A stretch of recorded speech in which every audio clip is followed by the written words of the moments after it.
The city of Johannesburg is host to this year's C40 Cities Mayors Summit, and has seen mayors come from all over the world. It's the first time that it's been held on the continent, so it's a huge honor for the city of Johannesburg. But to tell us a little bit about some of the challenges dealing with climate change on a day-to-day basis is the man who runs the city. Let's meet the city manager, Mr. Trevor Fowler. Thank you very much for joining us, and welcome. All right, so this is a big event. It's huge, and we're talking climate change. People have come from all over the world. You are pretty much the guy who runs the city on a day-to-day basis. How big is climate change on your agenda? Well, climate change is quite important to the city of Johannesburg, and largely because we are such a large component of the economy of the country.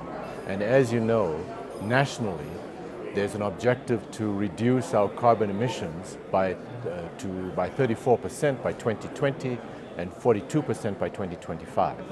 And so Johannesburg has to play its role.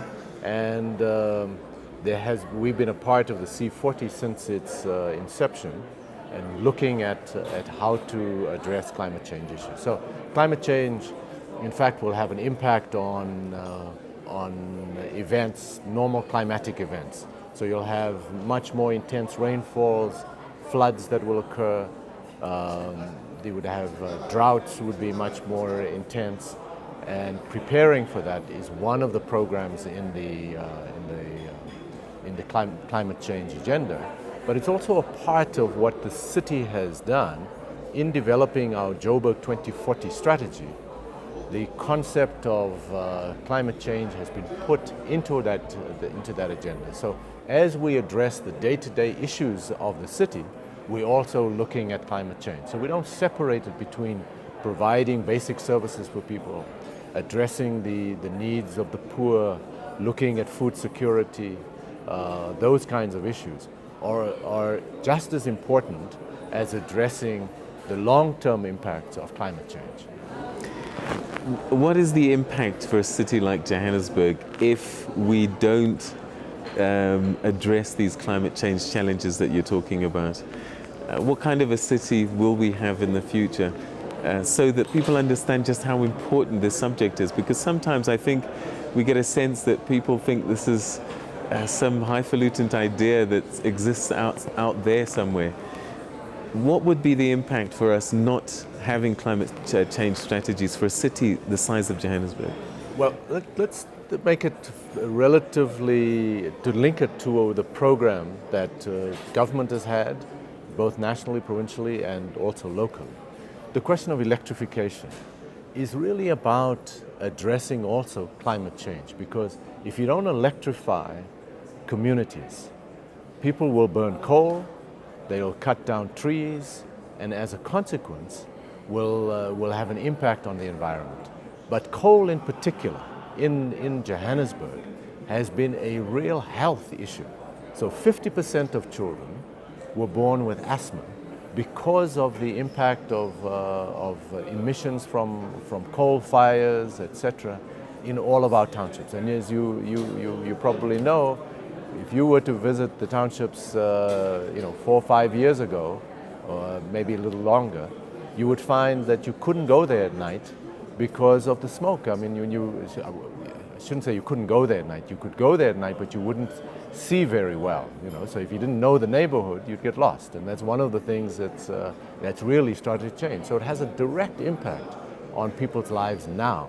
So electrification is one issue, but you have to balance that with the fact that South Africa is one of the larger we're about the 13th largest in the world, and it's because of electricity. So it's kind of a catch-22 that we're in, and so you do have to have long-term strategies to address that problem. And transport must be your other big headache as well as a city manager, making sure people get to work, but at the same time, CO2 emissions is a big deal.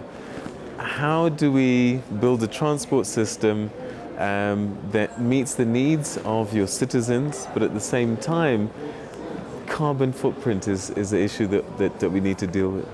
Yes, so our contribution from transport to the overall emissions in Johannesburg is about 26%. And of that 26%, 43% is from private cars, and another 25% are from heavy goods vehicles. So it's not necessarily poor people that are contributing to that. So one of the key things that Joburg is undertaking is really what we call transit-oriented development. And the mayor has referred throughout the conference to corridors of freedom, where we want to create a more efficient city, a city that links the townships to jobs, links the suburbs to jobs, and ensure that people use public transport. So the How Train has been one of those initiatives that the provincial government has done to create and get people out of cars. We have put in the BRT. We've got phase 1A, which goes into Soweto, phase 1B, which is along Empire Perth, which goes past the universities also into Soweto. And we'll be rolling out phase 1C, which is along Louis Botha as our next corridor. And each of those corridors, we want to increase the density of people living along those corridors to ensure that, one, the transport works more efficiently, but two, that people are closer to work opportunities, to play to leisure opportunities, and they live in the same neighborhood. So we've got this slogan that we say we want people to live, work, and play in the same area. And it's a key strategy to address both transportation, but also to address climate change, making people use public transport as opposed to private transport. All right, and very briefly, part of being a network is that you can contrast, compare, and share. How well is the city of Johannesburg doing when you look at your peers, other megacities around the world? Well, in terms of the initiatives that we're undertaking, we've introduced the BRT, and there's still many others, and that BRT came from one of the cities in the Curitiba, had this rapid transit system, and it's being introduced in many cities across the world, including some of the developed cities, but Joburg is quite advanced in doing that.